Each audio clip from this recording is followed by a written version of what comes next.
Hey folks, this is Kalani. Welcome back to the Nighthold raid guide for normal and heroic. This time we'll be looking at High Botanist TEL'ARN. This fight is a little different than what we've already dealt with this tier. TEL'ARN splits himself into 3 versions using different abilities which remain constant throughout the fight. So we go from a single target boss to a council-like encounter, and it starts to get crazy. We found it easiest to stack all the melee with the tanks in the middle of the room, with the rest of the raid split between 3 points of a triangle. We stack this way to make it less hectic to run out of all the ground-based attacks TEL'ARN throws at you throughout the fight. The main ability tanks need to worry about is recursive strikes, which you'll want to tank swap for every 5 to 6 stacks. During the first phase, you will only have the High Botanist to deal with.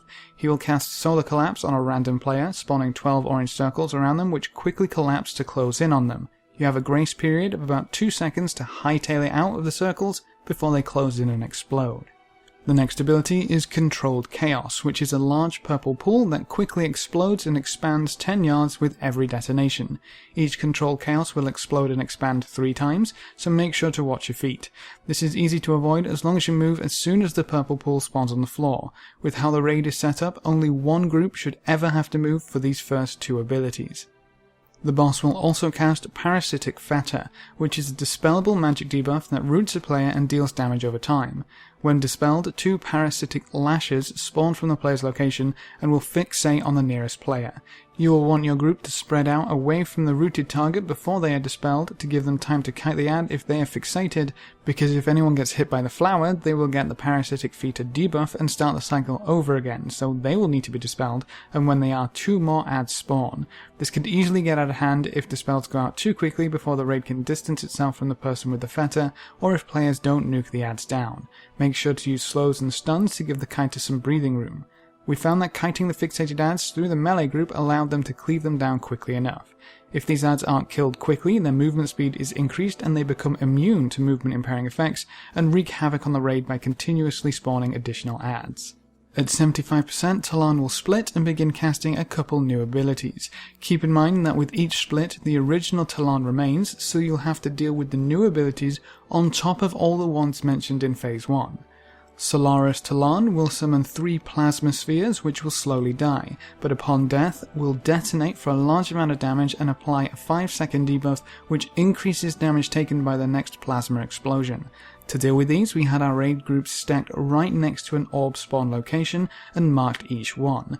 You want to only damage 1 orb at a time to stagger the explosions, so make sure to decide beforehand which orb will die first and which to damage after that.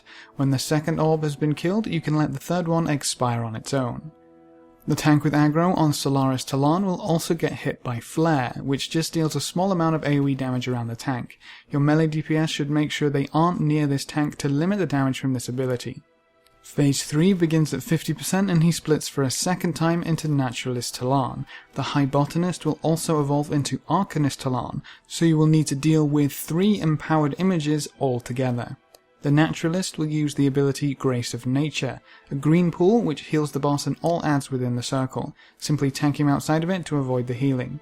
In addition to the pools, he summons 2 spores at random player locations, which last for 2 minutes. You can blow these up one by one for the most part, but if they start to get out of hand, make use of any personal immunities you have, such as Aspect of the Turtle or Cloak of Shadows, and clear the room of spores. The newly empowered Arcanist TEL'ARN will start using Call of the Night ability. This marks 2 players for 45 seconds with purple lightning.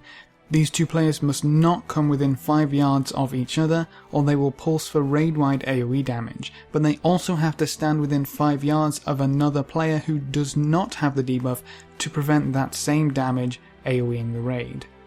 And that's the fight. You'll get further and further as you learn each ability and how to deal with it, and eventually you'll put it all together and down goes the boss. So that should be all you need to take down High Botanist TEL'ARN on normal and heroic. If you have any questions or queries, please leave them in the comment section below and I'll get back to you as soon as possible. Feel free to check out any of my other Nighthold guides as they become available. Remember to leave a like just below the video before you leave, and if you want to see more, make sure to subscribe. But apart from that, thanks for watching folks, good luck and have fun, and as always, I will see you next time.